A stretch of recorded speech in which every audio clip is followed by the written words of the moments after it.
Movie की starting में हम एक लड़के को ज़ॉम्बी से बचकर भागते हुए देखते हैं, जो कि कह रहा था कि आखिर इन लोगों को हो क्या गया है, यानी क्या ये लोग ज़ॉम्बी बन गए हैं। कि तभी दो ज़ॉम्बीज उसके आगे आकर गिरे, लेकिन वो उनसे भी बच गया एंड कहने लगा कि मेरा पीछा करना छोड़ दो, मुझे जॉब पर जाने में देरी हो रही है। और बस फिर ये सीन यही कट हुआ, जिसके बाद अब स्टोरी को हम कुछ टाइम पीछे से देखते हैं, जब ज़ॉम्बी अटैक स्टार्ट नहीं हुआ था। बाय द वे, इस लड़के का नाम है अकीरा, जो कि हमारी इस मूवी का मेन कैरेक्टर है, जो कि काफ़ी ज़्यादा एक्साइटेड था क्योंकि आज उसकी ऑफिस जॉब का फर्स्ट डे है। इसलिए अपने पड़ोस के अंकल को गुड मॉर्निंग कहने के बाद वो आगे निकल गया, जहां वो रास्ते में बता रहा था कि मैंने खुद से ऑफिस लाइफ को चूज़ किया है क्योंकि मुझे लगता है कि यही जीने के लिए सबसे बेस्ट है। कंपनी पहुंचने के बाद उसे सभी से इंट्रोड्यूस कराया गया कि ये हमारी कंपनी का न्यू जूनियर अकीरा है, जिसका सभी सीनियर अच्छे से ख्याल रखेंगे। और फिर जब अकीरा को उसकी सीट मिली तो तब वहाँ उसकी मुलाकात एक ओहतोरी नाम की लड़की से हुई, जो कि अकीरा को बहुत ही ज़्यादा पसंद आई क्योंकि उसका नेचर काफ़ी अच्छा था। आफ्टर वर्क सभी लोग रेस्टोरेंट में पार्टी करने पहुंचे, जहां भी हम अकीरा को खुश देख सकते हैं, क्योंकि शुरू में अकीरा को लग रहा था कि उसके सभी सीनियर बहुत ही अच्छे हैं, लेकिन उसकी खुशी तब खत्म हुई जब उसे बताया गया कि आज तुम घर वापस नहीं जाओगे क्योंकि बहुत सारा वर्क है जो पूरा करना है। फिर बस होना क्या था, एक के बाद एक सभी सीनियर अकीरा को काम देने लगे, जिस वजह से उसे पूरी रात ओवर वर्क करना पड़ा। रात में सीनियर्स भी घर नहीं गए थे बल्कि वहीं सो गए थे, लेकिन बेचारा अकीरा सो तक नहीं पाया और बस नॉन स्टॉप काम करता ही गया। ये उसके वर्क का सेकंड डे है, लेकिन अब भी काम खत्म नहीं हो रहा था क्योंकि सीनियर एक काम के ख़त्म होते ही उसे दूसरे काम देते जा रहे थे, जिस वजह से अकीरा को दूसरे दिन भी ओवरवर्क करना पड़ा। एंड देन अब अकीरा पूरे 2 दिन के बाद वापस घर आया, जिसकी ऐसी हालत देख पड़ोस के अंकल भी हैरान हुए। अकीरा घर आकर कहने लगा कि मैंने बिल्कुल भी इमेजिन नहीं किया था कि ऑफिस में ऐसा होता है, यानी ये तो ठीक हेल जैसा है। अकीरा बस कुछ ही घंटे सोया था और फिर तभी वापस काम पर आ गया, जहां फिर से वही सब स्टार्ट हुआ, यानी नॉन स्टॉप सिर्फ काम ही काम, ऊपर से सीनियर्स और टीम लीडर का अत्याचार, जो कि अकीरा को सिर्फ एक मशीन समझते हैं, इसलिए उस पर चिल्लाते भी हैं। अकीरा बेचारा अब नहाने तक का भी टाइम नहीं निकाल पाता था, इसलिए ऑफिस में ही सर धो लिया करता था। इसलिए नेक्स्ट सीन में अकीरा अपने बेस्ट फ्रेंड केंचो से मिला एंड उसे अपनी पूरी सिचुएशन बताने लगा कि वो कितना ज़्यादा परेशान है, लेकिन केंचो अकीरा की बातों में इंटरेस्ट नहीं ले रहा था, यानी उसकी लाइफ अच्छी चल रही है, इसलिए वो लड़कियों को डेट करने में बिजी था। तो तब अकीरा चिढ़कर कहने लगा कि अगर उस दिन रग्बी गेम में तुम गलती नहीं करते तो हम इंटरनेशनल गेम हारते नहीं, बल्कि आज एक अच्छी लाइफ जी रहे होते। तो तब केंचो भड़क गया कि क्या आज भी तुम मुझे जिम्मेदार मानते हो, और फिर काफी कुछ सुनाने के बाद वो अकीरा से दोस्ती तोड़ लेता है। जिसके बाद अब नेक्स्ट सीन में अकीरा की मुलाकात ओहतोरी से हुई, जिसे देखते हुए अकीरा बताने लगा कि अगर मैं इस कंपनी में हूँ तो इसका रीज़न सिर्फ ओहतोरी है, क्योंकि ये मुझे अच्छी लगती है, इसलिए एक ना एक दिन मैं इसे अपनी गर्लफ्रेंड ज़रूर बनाऊंगा और अपने बॉस से भी बचाऊंगा, क्योंकि बॉस ऑलवेज ओहतोरी को परेशान करता रहता है। अब अकीरा वापस से अपने काम पर आया, जहां टीम लीडर फिर से उस पर चिल्लाने लगा, जिस वजह से वो काफ़ी बुरी तरह डर जाता है। और बस ऐसे ही टाइम बीतता गया, यानी सभी सीनियर्स दिन रात अकीरा को परेशान करते रहते थे एंड अब अकीरा को भी इस सब की आदत पड़ गई, यानी वो मशीन बन चुका था। इसलिए कभी कभी उसका सुसाइड करने का भी मन करता था, क्योंकि वो अपनी ऐसी लाइफ से परेशान जो आ चुका है, लेकिन अब क्योंकि उसने खुद से इस लाइफ को चूज किया है, इसलिए वो उसे छोड़ भी नहीं सकता। जिसके बाद अब हमें नेक्स्ट डे दिखाया गया, जहां हम देखते हैं कि अकीरा की लाइफ जॉब की वजह से इतनी बिजी हो चुकी थी कि उसने जब से एक भी बार अपने रूम को क्लीन नहीं किया था। अकीरा जैसे तैसे उठा जॉब पर जाने के लिए और रास्ते में बस यही बोलता जा रहा था कि मेरा बिल्कुल भी ऑफिस जाने का मन नहीं। कि तभी उसकी नज़र अपने पड़ोस के अंकल पर गई, जो कि किसी लड़की को खा रहे थे। अकीरा हैरान हुआ कि आखिर ये कर क्या रहे हैं, लेकिन जब जैसे देखता है कि वो तो एक ज़ॉम्बी बन चुके हैं जिनका नेक्स्ट टारगेट वो है, इसलिए अकीरा तभी अपनी जान बचाकर वहां से भागने लगा। रास्ते में धीरे धीरे उसे पता चला कि सिर्फ अंकल ही नहीं बल्कि पूरी बिल्डिंग ज़ॉम्बी बन चुकी है, इसलिए तब वो और ज़्यादा परेशान होने लगा कि अब आखिर मुझे क्या करना चाहिए और कहाँ भागना चाहिए।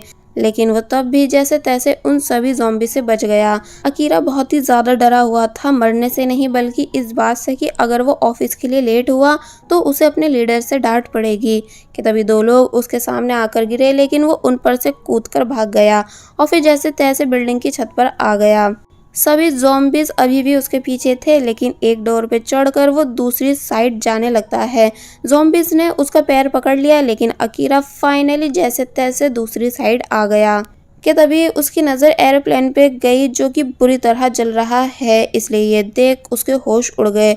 और फिर अब जब उसने पूरी सिचुएशन को एनालाइज किया कि कैसे हर जगह सिर्फ तबाही ही तबाही है, यानी हर कोई ज़ॉम्बी बन चुका है और एक दूसरे को खा रहा है, इसलिए तब पहले तो वो शांत हुआ कि इसका मतलब पूरी दुनिया बर्बाद हो रही है ज़ॉम्बीज अटैक की वजह से, जिस वजह से अब मुझे वर्क पर जाना नहीं होगा। इसलिए अकीरा खुशी के मारे जोर जोर से चिल्लाने लगा कि वाओ, अब नो काम, सिर्फ आराम और फ्रीडम वाली लाइफ, यानी अब मैं अपने हिसाब से जीऊंगा जैसा कि मैं जीना चाहता हूँ।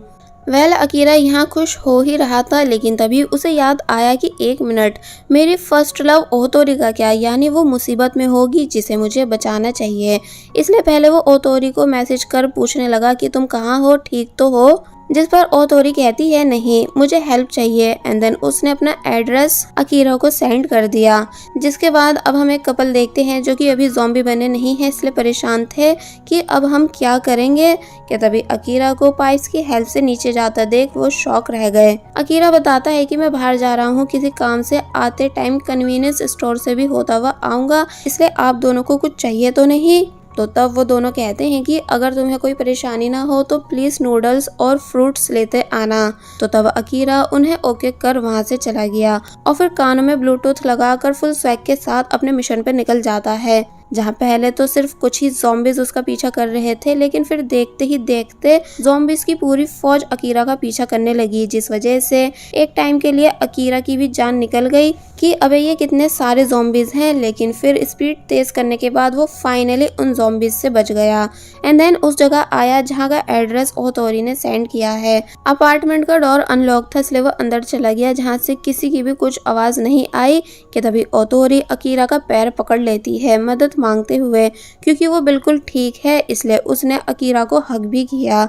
अकीरा ओतोरी से शांत होने का बोलने लगा, लेकिन तभी ओतोरी इशारे में बताती है कि बॉस हमारे पीछे हैं जो कि ज़ॉम्बी बन चुके हैं। अकीरा शॉक हुआ और फिर अब जब जैसी बॉस ने भी इन दोनों को देखा तो वो डायरेक्ट इन पर हमला करने लगे, लेकिन अकीरा बच जाता है और फिर इमेजिन करने लगा कि वो वही पहले वाला रगी प्लेयर है जिसका कोई सामना नहीं कर सकता।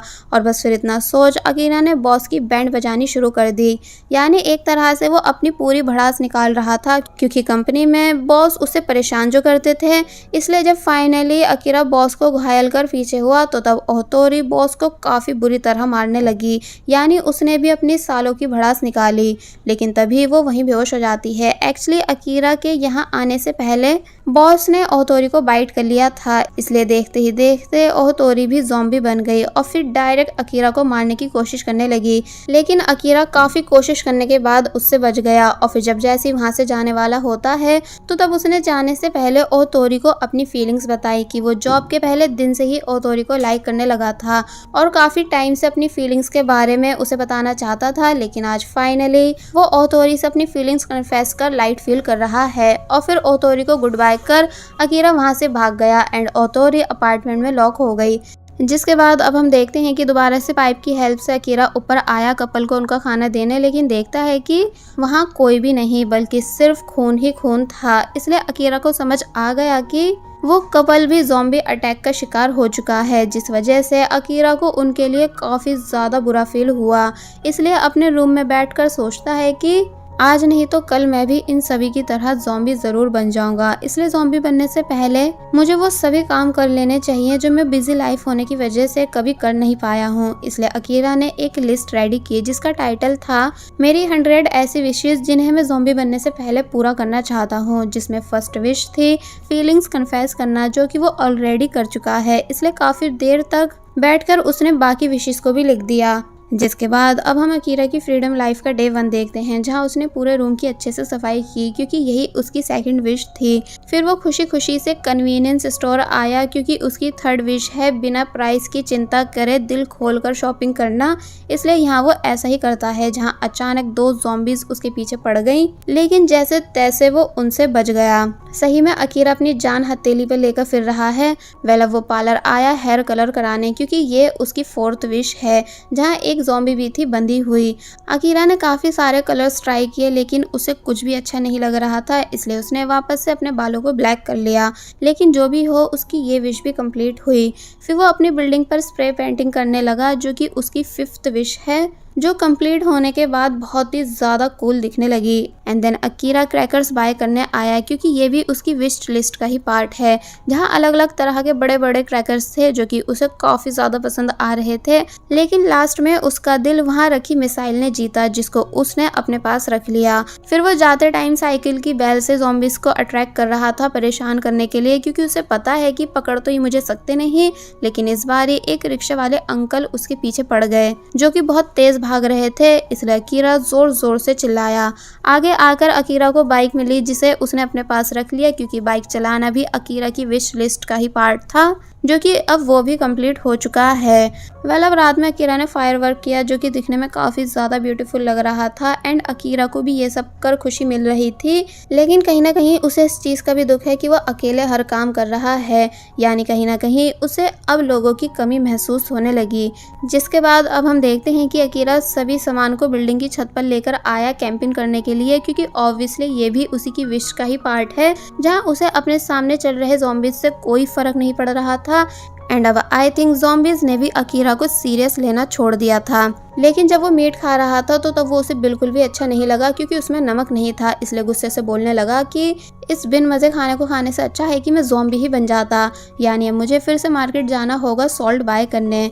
और फिर तभी शॉप पर आकर तरह तरह के मसाले एंड सॉल्ट लेने लगा कि तभी उसे कुछ आवाज़ आई, जिसे जब जैसे उसने चेक किया तो तब एक लड़की बाहर निकली जो कि डायरेक्ट अकीरा को मारने लगी, उसे ज़ॉम्बी समझकर। बट अकीरा बताता है कि मैं तो यहाँ सिर्फ नमक लेने आया था एंड मुझे किसी भी ज़ॉम्बी ने बाइट नहीं किया है। तो तब वो लड़की शांत हुई एंड देखती है कि ये तो सही में सिर्फ मसाले ले रहा है, इसलिए उसने अकीरा को छोड़ दिया।